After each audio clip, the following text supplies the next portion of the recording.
Hello, good evening, everybody.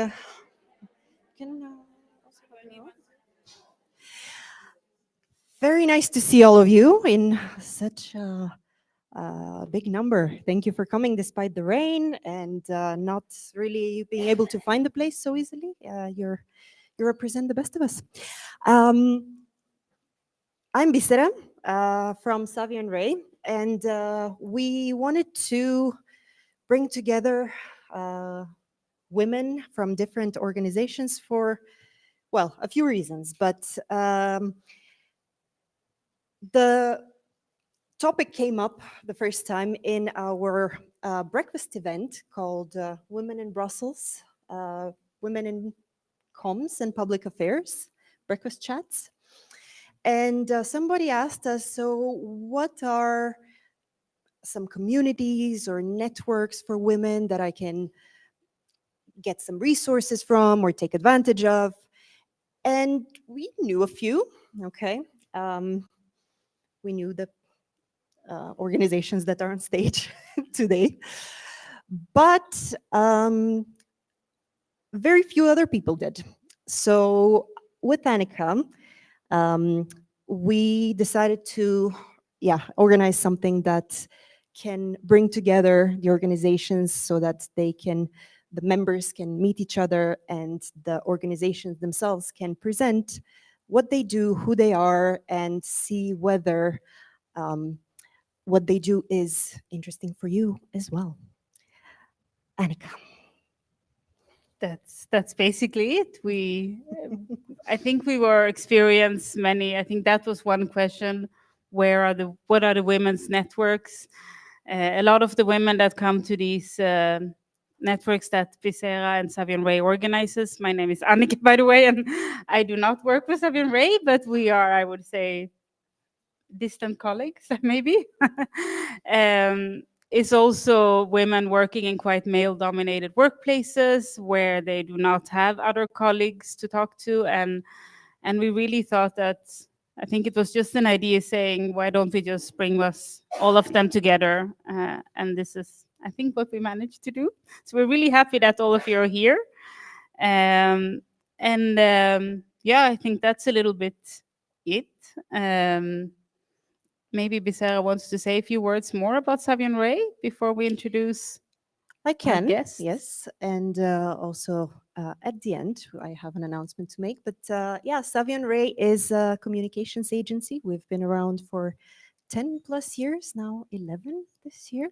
Wow. Interesting number, yeah.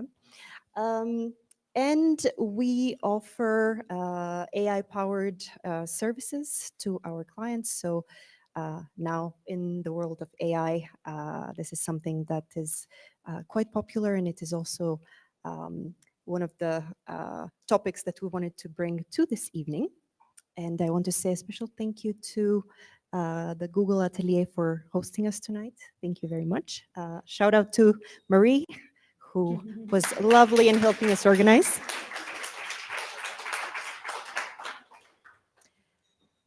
And I give it to you for So let's start introducing. with the networks that we have on stage. I will simply introduce you just one by one, and I will give you the floor so you can tell a little bit about yourself. So let's start with the one network that also fit very well into the venue we're in at Google, Women in Tech, Clucity, and we have Rain Mierte, I don't know exactly how to pronounce. Mert, thank you.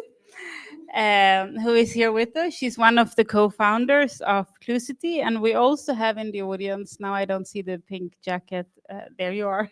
Elke is here. Oh yeah, you don't have it on you anymore. So Elke is also here, one of the other co-founder of Clucity, as well as one of the tech, the ambassadors of Clucity is also here, Nesre, sitting on the edge here. And I'm also honored to be one of the other ambassadors, and there's 5 more of us all together. So it's really an honor, and this is a fantastic network and community. So we simply start here. We give Rein the floor, and then I will introduce the rest of you.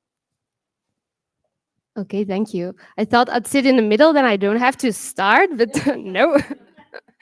So thank you, Annika. I'm Ren, one of the founders of Clucity. And as Annika said, I have Elke here with me as well, the other founder of Clucity. We're the largest women in tech network and community in Belgium. We started around 3.5 years ago, organizing events with just a mission to get more women to enter in technology, but also to create within the technology industry a space where women could feel like they belong, where we can get growth opportunities, where we can find our way to leadership as well, as we're still in Belgium only with 19% of women in technology and 3% in management, which is very, very low to be one of the industries of the future, creating everything we use in our day-to-day for our jobs and our private lives.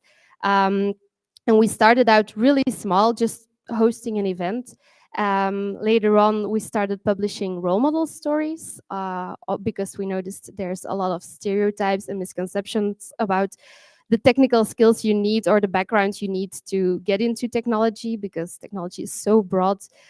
There's a place for every type of skill set in technology. And then we went on to find partners, to find companies, universities, other nonprofit organizations to partner up, so we could really create this ecosystem where we can help people to find their way in technology, to get inspired, to get started, but also when you're already in tech, to take on that next step for your career, for your to realize your ambitions, and to also network, to create this space of belonging. We now also launched a digital platform, which is a membership platform with some exclusive content on it. Things like job opportunities are shared on there. We have our ambassadorship program with Annika and Nursey, for example, being in there. Next year, we're also launching another mentorship program. And we're always open for everyone who wants to initiate something for women in technology, for diversity in technology, to support other people taking initiatives. So we're really trying to be an open community where everyone can contribute their ideas. So yeah. And I think it also can be good to say that you're not only in Brussels, you're really in Belgium pretty at large. Yes, we try to host our events a bit everywhere, from Ghent to Antwerp to Brussels. Just yesterday we were in Halle, and we do a lot of online events as well, and everything in English to be accessible for both the French speakers, Dutch speakers, newcomers. So yeah. Thank you very much. The other one that maybe we move on directly, or do anyone has any questions? Actually, we could do that. See if there's anything more you want to know right now. Otherwise, you will also be here afterwards. Then we continue. No? Yes. So next one we have is Georgia Brooks from The Nine. I wish I could say more, and I know the Nine as a venue that I've been to, as a place that I've visited and that I'm very impressed with. It's by women for women, and you can really feel that when you're in the space. But I'm also very much looking forward to hear more about it. And Georgia is also the founder of The Nine. Good evening. Well, you're either all members or you've all been to The Nine, so I'm really struggling to think of new content. But I would like to see a show of hands, those of you who are not from Brussels.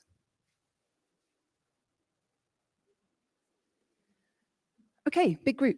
Those of you not from Belgium. Even bigger group. So I, like you, was not from Brussels nor from Belgium. I moved just before Brexit. Fantastic timing. Thinking my career journey in Brussels would be easy, fun, exciting, life-changing. And it was all of those things, but with a different angle after 2016. I didn't felt that I belonged when I first moved here. I struggled a lot to make friends. Those of you who may have worked or work or come in contact with the bubble will know what I'm about to say, but there can be an issue of currency. So how much are you worth and how interesting you are to others. I've literally had people turn their backs on me when they found out that I wasn't interesting or useful enough for them. So why am I saying this? I'm saying this because the idea of the 9 was born to create a home for those of us who felt we didn't have one. Now, it's a beautiful house and it's a beautiful home, and that was also on purpose, but it does have a soul that's slightly deeper than the aesthetics of the toilets. And if you know, you know. A couple of things that the 9 is not, because there are some wild presumptions about us. We are not a strip club.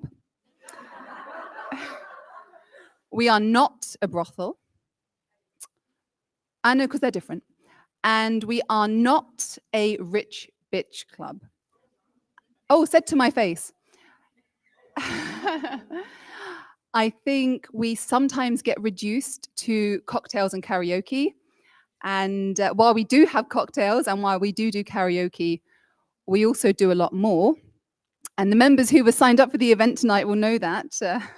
We had a workshop this evening on public speaking, on how to master moderation.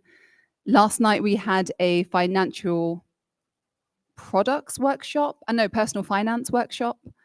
And then on Friday, we have an event for Hispanic Heritage Month, demystifying stereotypes of Latinas in Europe.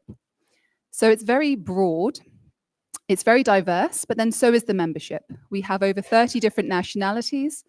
We have between 400 to 500 members, and the age ranges are everything from 22 to even in their 70s.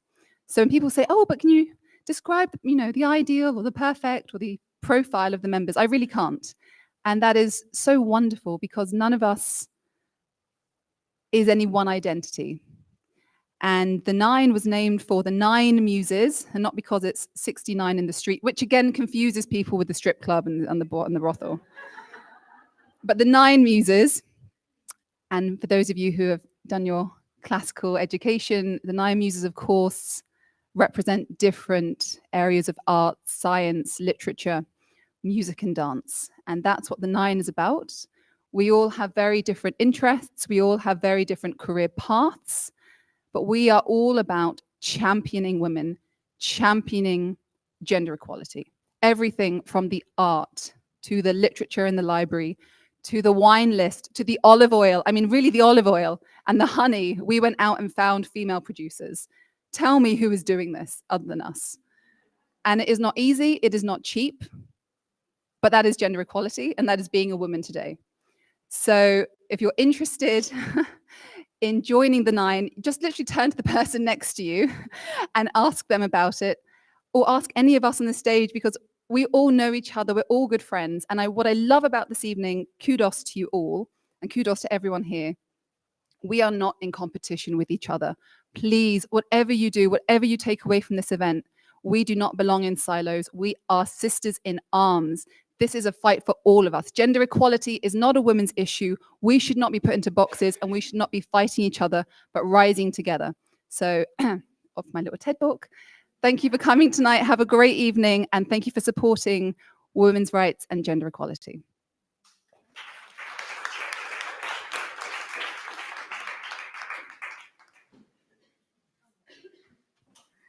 Thank you so I much. scared you away, sorry.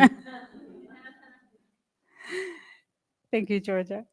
I will move on to the next one, and that is Anna Gumpoy, who we invited. Actually, we invited Brussels Binder, and for anyone who worked in Brussels for a while, especially in the EU quarter, we have all experienced all the panels where there are no women. And this is something that we all have frustrations around. And I think somewhere in that frustration, I think the Brussels Binder came through, but we know each other since further back than that. And when I did try to see who is involved in Brussels Binder today, I was happy to find Anna. Yes. So please tell a bit more about Brussels Binder. Super. Thank you so much, Annika, and Bisera for having me here. It's a real pleasure to be representing the Brussels Binder here. So as Annika already mentioned in her example, I'm sure that everyone here in the room can think of a recent example of an event, of a debate, of a TV program, of an internal meeting where only men were speaking or only men were taking the floor? How many of you have some specific examples in mind or have witnessed that recently? Little show of hands as well, please. Yeah, it happens quite frequently. And this is something that happens across areas that we work on. So in energy, in tech, in trade, in human rights, in security and defense, this is always that happens more often than not. It also happens even sometimes when we discuss topics related to women's rights. There is one really mind-blowing example that sometimes we use in our PowerPoint. It's a pity that we couldn't use presentations today, because there is one example that it still lives in my head. There were maybe 7 men in a TV program, all in suits, all middle-aged, speaking about a very specific topic. That topic was menopause.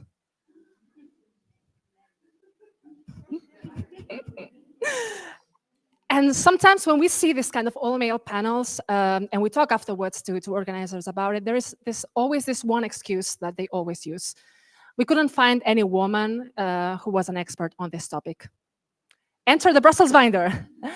So the Brussels Binder was founded in 2017 just to tackle that. So what we are, so in practice, we are a database of, an online database of women experts.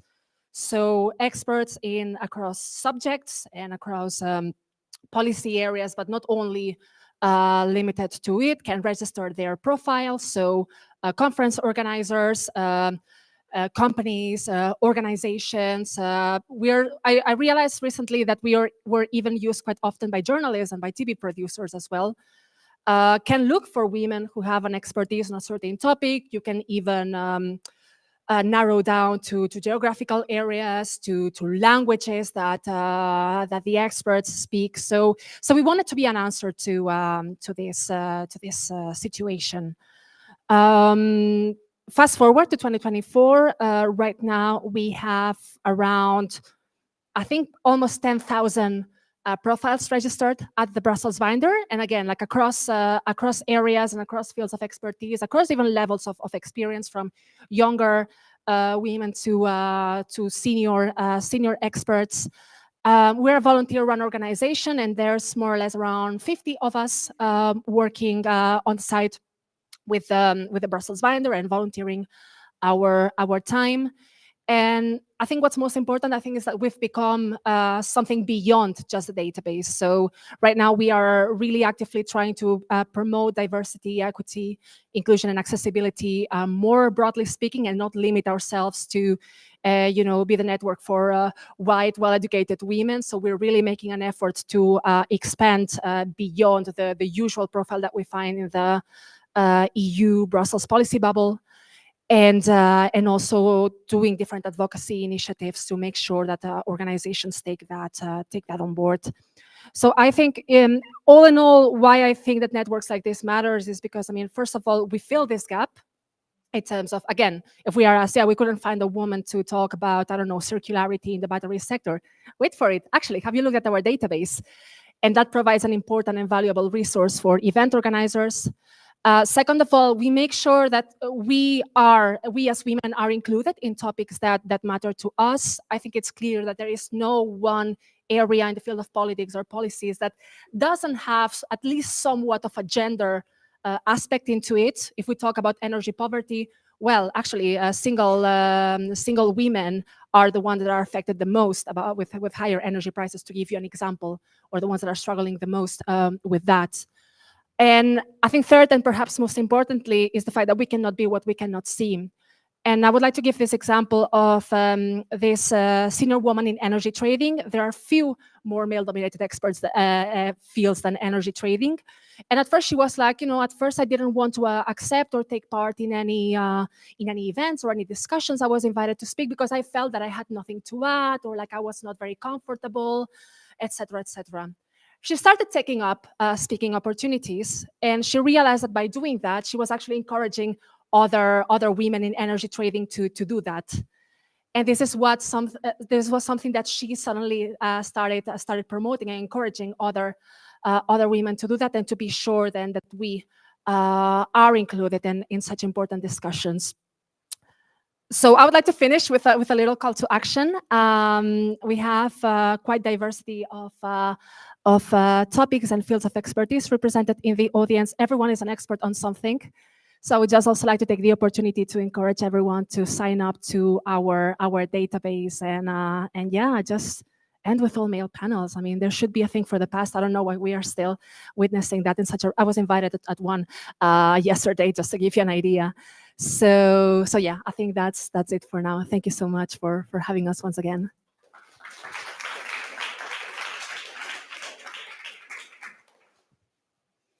So let's move on. Thank you, Anna. The next one is Ashraf Nisa, who comes from Professional Women's International in Brussels.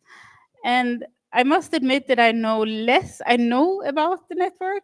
I have attended some event a long time ago, but it was quite a while ago. But we know it's an important one, and we also wanted to make sure that you were here and represented. So please, we are very happy to have you here and tell us a bit more. Hello all, this is Ashrafunisa Sheikh. You can call me Ash.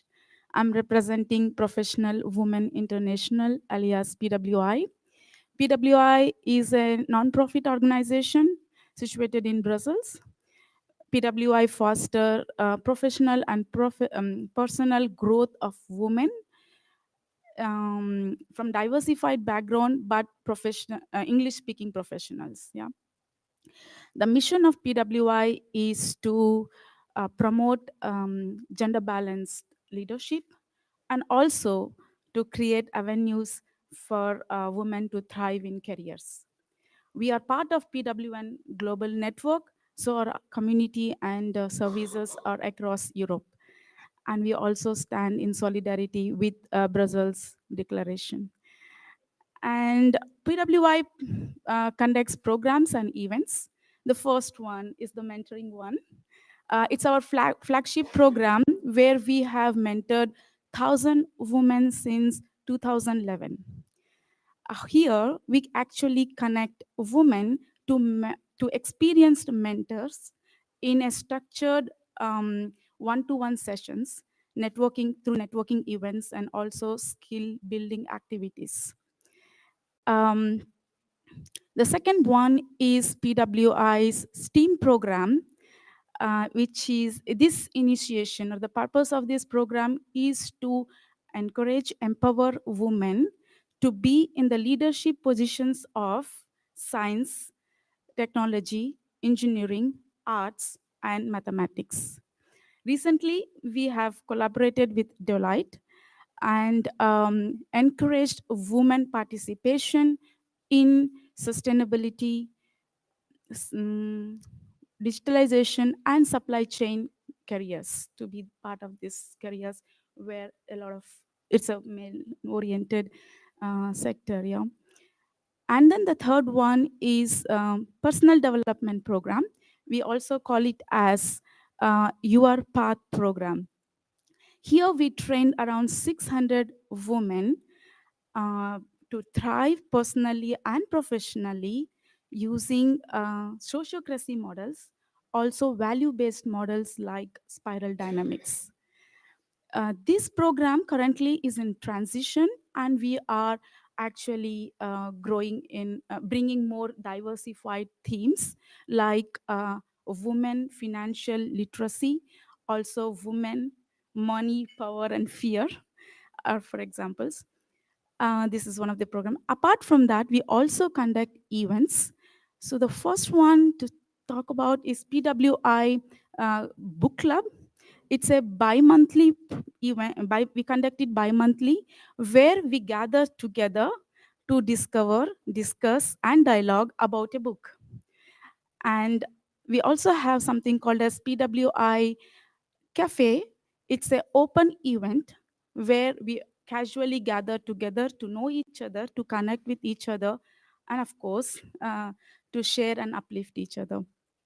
And the third one in this section is PWI Success Stories events, which is a tri-monthly event. Here we celebrate the achievements of our PWI members It's not only about getting inspired, we also see in what possible ways we can contribute to the success story of that woman. And our upcoming events are a cybersecurity workshop, which is starting tomorrow in the same venue. Uh, and we are going to have 3 workshops. It's also to encourage women to develop their careers in cybersecurity. I have some flyers. If you want to be part of it, I can distribute. Then the most favorite one is male allyship program we are coming up with. It is to engage men to support gender balance leadership in different sectors like politics, corporates, and education. And this is with Robert Becker. You might be knowing him. And this is starting in March. And what else? So PWI culture. We are all volunteers in PWI. We work in a hybrid model. We work in asynchronously, respecting each other's time and space. And if you need to know, if you want to know more information, you can visit pwi.b, or you can write to membership@pwi.b. And I'm also here around to know more about it. Thank you for listening, and thank you for the opportunity.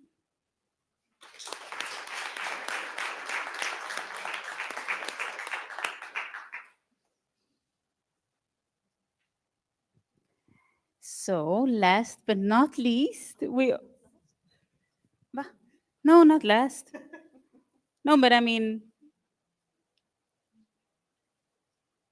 yeah, us, you mean? Yeah, of course. No, but last but not least on the panel here, we also have Kasha better, from Women 100 Brussels. And I think what is interesting, so I'm really excited to hear more about you because I don't know that much, but I heard a lot of good things from Joanna Maycock, who is one of the co-founders, if I understand right. And it's also an initiative that goes very much beyond the EU Brussels bubble where most of us move, but we also, for the ones of us working in Brussels, Brussels is bigger than the bubble and there's way more beyond that. And I think this is why I always found this initiative very interesting. And I think it's very important that you're here. So we are also very happy to have you. Well, thank you, Annika. Thank you, Bizerre, for inviting Women 100. I'm here with my friend and co-founder Fatima, who is there. The Fatima. So I'm really excited because actually I was picking up threads that what you were saying all.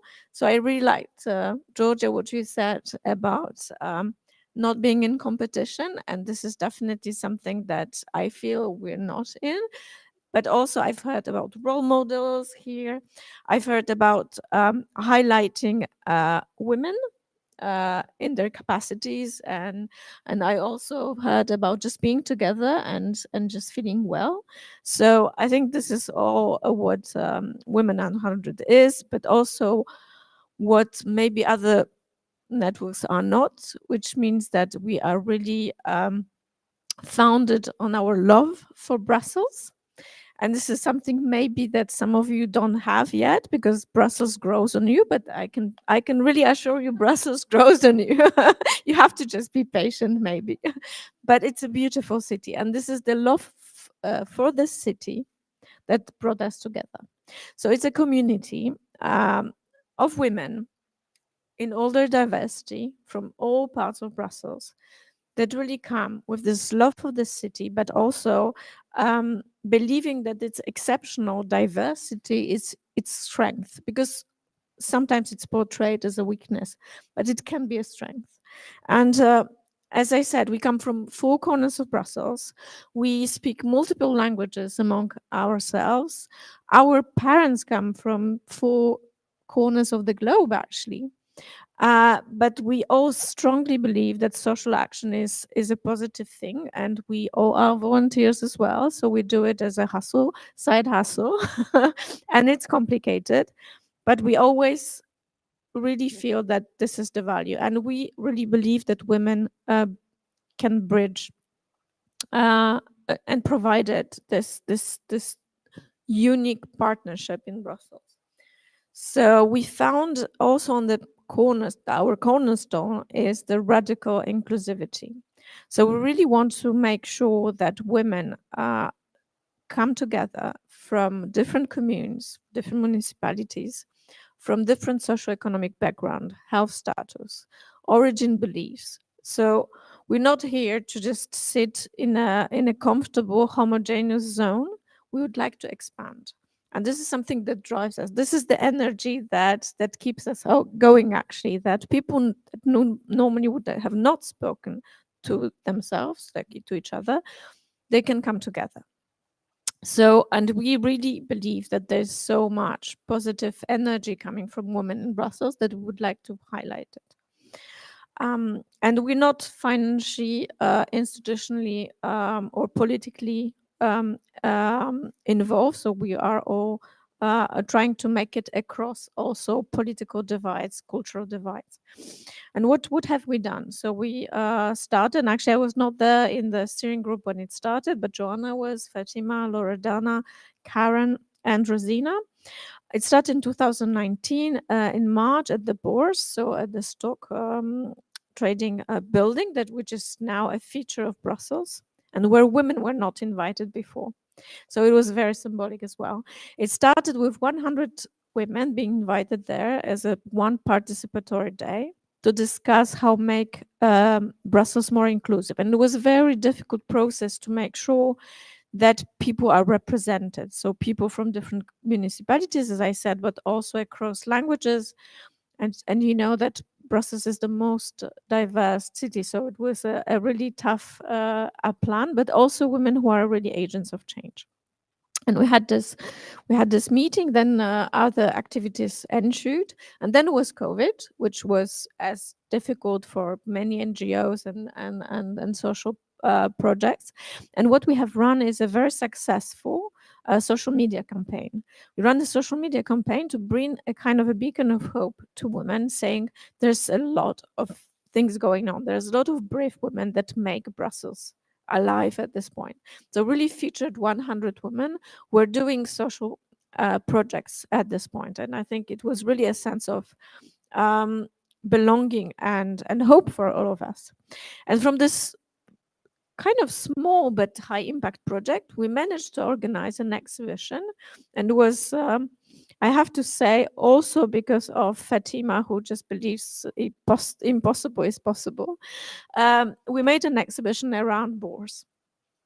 It was outside, so it was in a public space. And we had 100 women and their stories with beautiful pictures done by Karima, who is just an amazing photographer. And what we saw is that some women who came and were the heroines of our exhibition, it was the first time they were so honored in this public space. And they told us that they never been celebrated.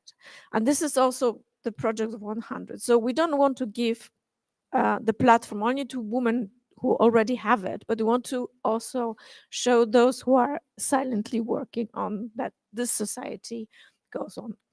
And one of the women got her Belgian residency because she could prove that she had her portrait there on the Bourse, and it's part of Women 100. So sometimes those projects also change people's lives.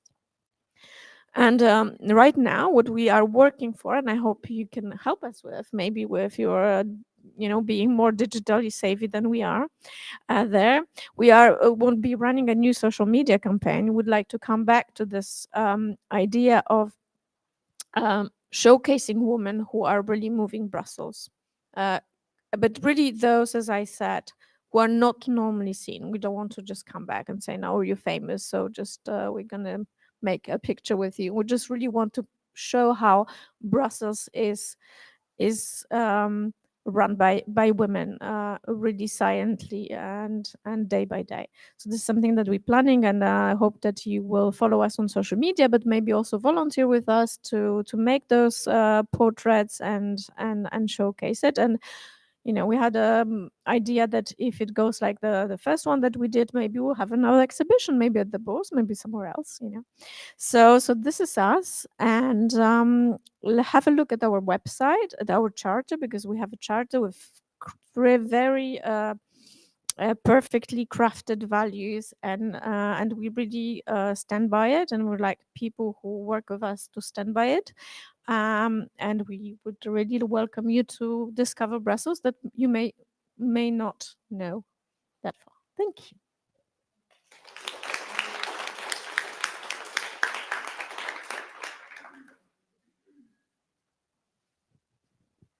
So the last one to introduce is Bisera and Savion Ray. That without you, it wouldn't happen tonight.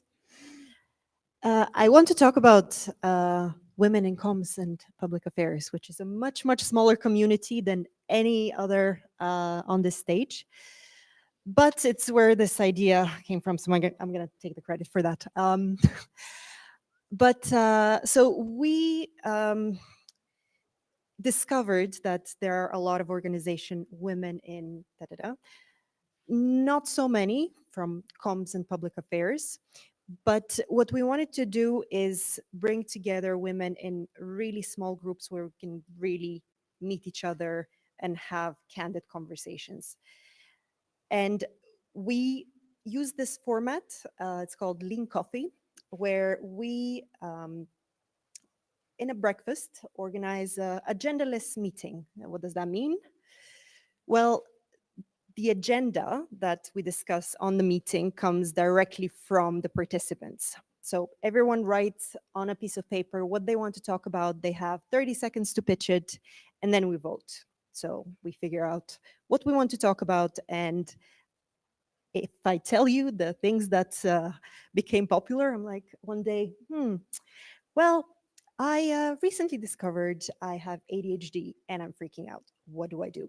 So really personal topics, sometimes professional from communications, but there is a lot of openness and bonding in this group. There are a lot of members of this community in the audience. Hi, everyone. But we would love to welcome more of you. So if you're not already in our mailing list, please poke me and yeah, join us in one of the events later on. And maybe if that's everything, I will use the opportunity to make a little announcement which has nothing to do with comms, well, with comms, yes, with women, but it has to do with Savion Ray. So let's use the opportunity to do a bit of marketing. But we have observed a lot of interest in AI in general. A lot of people have asked us to do trainings about AI. There is a lot of interest. I'm probably going to talk at the 9 at some point about this topic as well. So we wanted to create a resource that is going deeper into the subject from different angles, but really to be practical and to give sort of a way in to people in a practical manner. So we will be launching the AI Toolkit for Public Affairs and Communications. It will be on the 14th of November. So mark your calendars. And for everyone who is interested in the topic, and for everyone in general who is interested in AI, talk to me, please. This is something that, develops every day, changes every day, and I am personally very excited about changes and digital, etc. I mean, we are a digital communication agency after all, but and it will be in this venue as well. So thank you for that. And thank you for maybe everyone. just before you start clapping, and maybe before we let you go back and have a drink and chit chat with each other, we still wanted to give you the chance for all of you in in the audience, if these are the networks that we picked out, so to say, but there might be more of you. There might be other networks for women that you are working with, that you know. If you want to say a word here and now, simply with an open mic, you're very welcome. So I will just put that question out there. And Raise a hand. yeah, Come join us. I think we have, so for the ones here on the panel, you are on live streamed right now. So it would be good if we could do that on the microphone. Well, my question would be, we're all here now tonight. I'm very happy to have heard your stories. Some of you are new, some of them are very new. Is there like a goal where we go to? Is there something which we have to decide tonight to build up, to follow up? What are we going to do with it? Because Ryan and me, we are busy doing something very similar on the European level. We are contacting all the CLUE cities European-wide right now to make a pan-European initiative, to join forces, to be just smarter than to do it all by ourselves. So I would like to know, was that an idea you had? Because as you are organizing it, you might have a plan. What's our Well, plan? The plan is really to meet each other and connect. So I absolutely encourage every single one of you, if any of the organizations that you've heard from today interests you, please talk to the ladies on stage. And I think they all have a certain process or membership, etc. So they will be able to tell you more about how that looks like and how to become a member of those communities.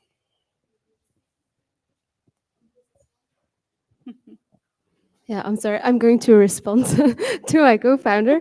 Um, but I think it's a very interesting question, because I was thinking, as I was hearing some of you, like Georgia, you have a venue, a physical location. You are doing everything voluntarily. We don't have a physical location, but we do have our business model. So I think there's a lot of things we, as maybe community founders, can learn from each other to get better. And I think for me at least, it's super inspiring and interesting to see, like, maybe how can we help you, for example, build financial partnerships so you can do some work paid, or how can you teach me how to run a okay don't do it, okay, to run a physical place, or what is the added value of not having a location. So I think there's a lot of maybe crossover of things we can learn from each other, as we are all faced with kind of the same challenges on how to build a community, how to maintain it, how to finance it, how to pay for locations, share location like contact details, for example, as we did for tonight.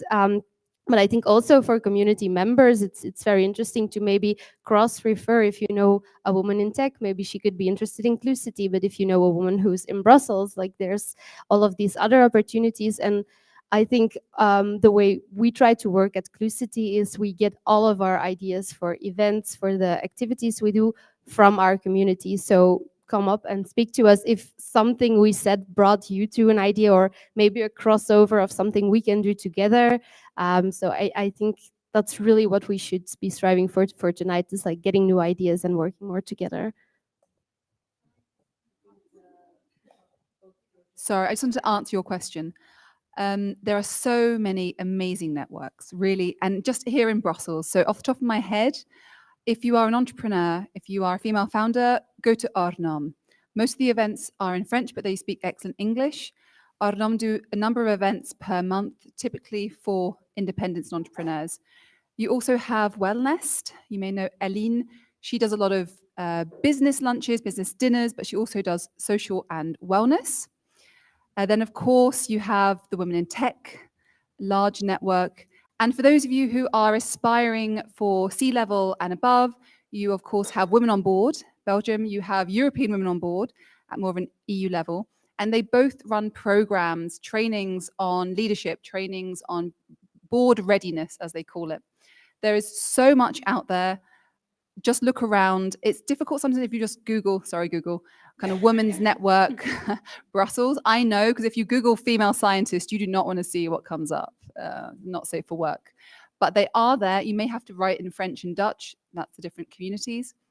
Otherwise, yeah, I mean, just ask me. As I said, I'm not in competition. I'm here to help. I love to share. I love to give new knowledge and new connections, and yeah, have fun. Have fun with it. I have something to share. It's called Hi Her. If you have known, they actually help women entrepreneurs to get investments. So if you are looking for investments in large scale, you should. They give you trainings and also help you in getting the investment. It's called Hi Her. It's a nice name. Huh? Well, yeah, I can share some too. You have Wimpreneur as well. She Did It is also a good one, which is also and Artemis is also a great network for not just entrepreneurs. There's Women for Cyber, Women in Big Data as well in the tech department. Yeah, there's so many. So sorry. Yes, I think the question is, do you really want always to be in a platform? Is it always, the best idea? I think for us, speaking from our perspective, sometimes it's also good to have those points of contacts, but then just do things on our own, because we can learn. But sometimes it's good also that people can choose from the networks they feel best in. So we cannot just have one network of women from Europe, so you have to find your niche as well. So just try it, like as Georgia said, and Rainy, there's so many things. I think Brussels is really bursting with initiatives, but where you just take your energy from. And I think this is the most important thing. Thank you. Yeah, I just wanted to respond to the question on how we can collaborate and like what we can take from here. And I mean, I think it's really important. And I think it would be really great indeed to build on each other's strengths. I mean, the Brussels Binder and the Nine are partners, so like there's we have already some history, but definitely there's so many women's networks that we can learn from, and of course a lot of knowledge that we can get from one another. I mean, Kasia and I were talking before also about the importance of the long-term sustainability of our organizations, from both from a financial resources, a human resources point of view as well. So there's definitely, I think, a lot that we can learn from one another. Because I mean, also at the end of the day, considering the context that we are living at the moment, where the fact that women are accessing power is being put into question, the fact that women's rights in many places and not very far from here are also being put into question.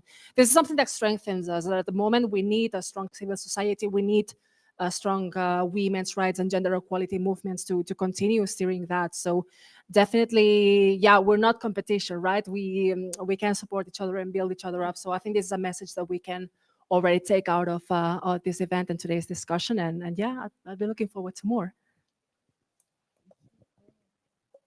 Thank you.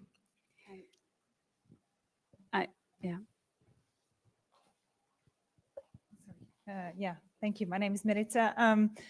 Used to do advocacy for the food industry, now trying to move to the diversity inclusion topics. But I was just thinking this whole thing of saying there are so many different platforms and networks and so on. And I think the issue is always that there is so much, and yet if you're going for one place where you can get all that information, it's not yet there.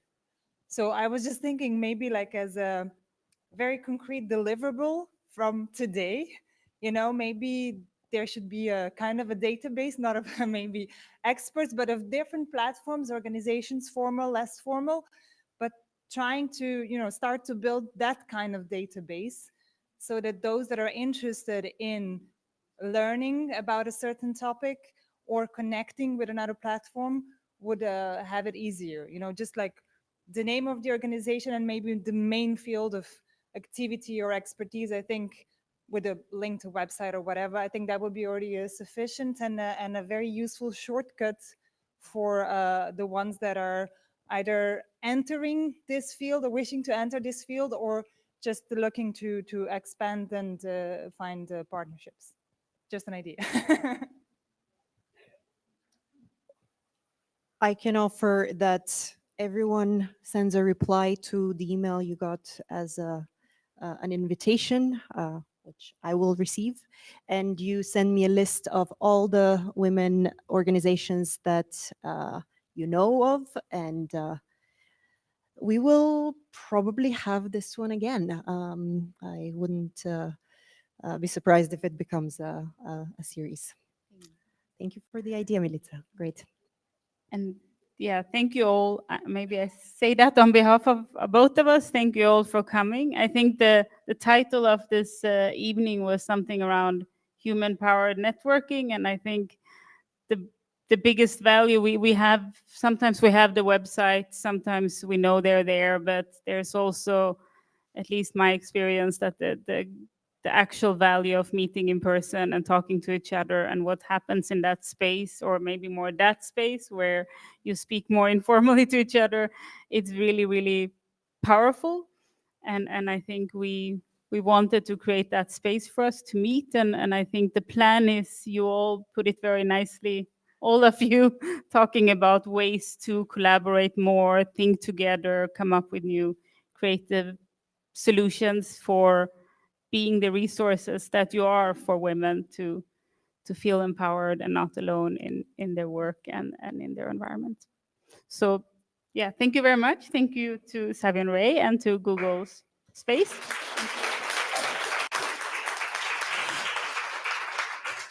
And maybe I will invite everyone to take a group picture at the lovely staircase over there, so that we can all remember you who came, and please.